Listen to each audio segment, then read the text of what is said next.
Сыныпта 30 оқушы бар. 15 оқушы әдеби үйірмеге, 11 оқушы биология үйірмесіне қатысады.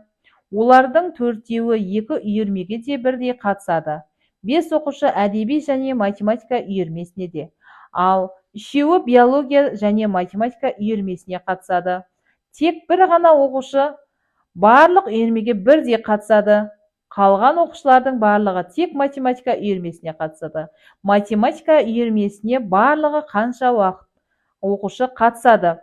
Есептің шартын Эйлер дөңгелектері арқылы геометриялық түрге кескіндейміз. Эйлер дөңгелегін қолданып табамыз. Сыныпта жалпы 30 оқушы бар, ал енді әдеби үйірмеге қатысатыны 15, биология үйірмесіне және математикаға қатысатыны 5 және екеуіне де қатысатынның жартысын аламыз, 2 деп алайық. Ондай болатын болса, 30-дан 15-ті азайтсақ, 15, 15-тен 5-ті азайтсақ, 10, 10-нан 2-ні азайтсақ, 8. Таза математикаға қатысатын оқушыларды табайық.